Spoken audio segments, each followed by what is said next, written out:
Quoi savoir, quoi surveiller à cette période avant marché boursier du vendredi 18 octobre 2024. Je regarde du côté de Wall Street, les indices, c'est vert et c'est rouge. Donc le Dow est dans le rouge. C'est un peu ce qu'on voit, hein, on observe depuis un certain temps. Là. Il y a comme une déconnexion entre le Dow Jones.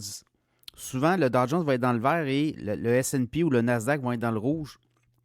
Évidemment, ce n'est pas les mêmes titres. Le Dow a seulement 30 titres à son indice, alors que le S&P 500 en a 500. Et le Nasdaq en a beaucoup plus, surtout technologique. Donc, ce matin, le Dow Jones est dans le rouge, mais le S&P 500 est dans le vert et le Nasdaq aussi. On a aussi le pétrole qui monte de 8 cents le baril à 70 et 75 US, référence WTI. Donc, c'est un peu ça qu'on voit. Je regarde les bourses chinoises ont très bien fait aujourd'hui. Ben, la journée qui s'est terminée, qui se termine bientôt.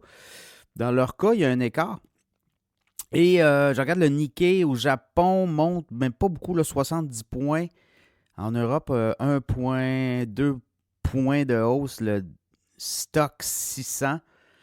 Mais ce qu'on voit vraiment, là, c'est des résultats financiers et pas à peu près. Là, Netflix, très bon résultat financier. On gagne des clients payants. Le titre monte de 42 en avant-marché, monte de 6,2 Nvidia aussi, il y a des analystes qui disent qu'il pourra encore exploser. Donc, on pourrait réviser à la hausse. Le titre de Netflix en avant-marché monte de 1,51 Apple aussi, très bonne nouvelle sur les ventes du nouveau iPhone en Chine.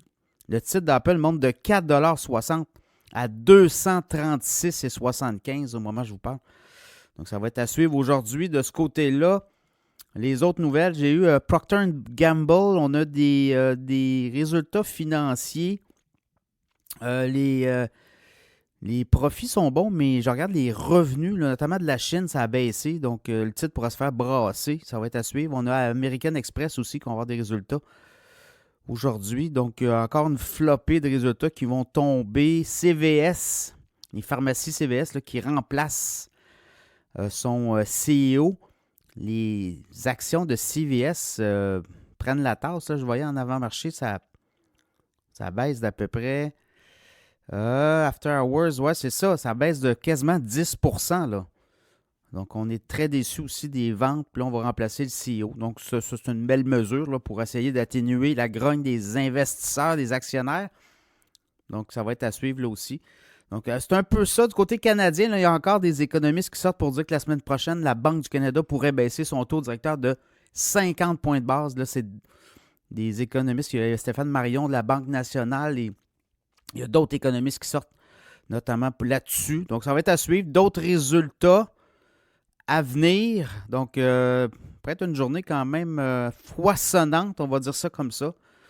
Il y a au niveau des technos, je pense que le Nasdaq pourrait briller. Ça va être à surveiller.